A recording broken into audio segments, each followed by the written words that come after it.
السلام علیکم برادران، خواهران، مادران و آن نفرانی که به ما بیماران زحمت برای ما بیماران زحمت میکشن، کمک میکنن، دستگیری میکنن، دعاگو هستن، گفتنی هستن که خداوند بزرگ همه وقت در پشت پناهش نگه دارد.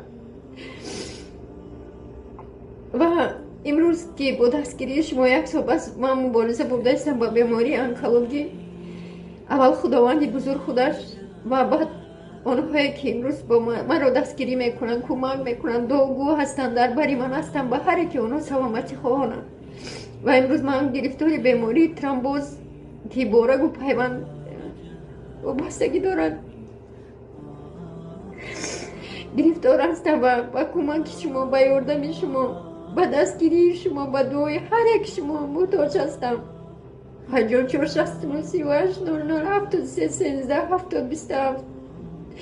خداوند نگهبانتون باشد.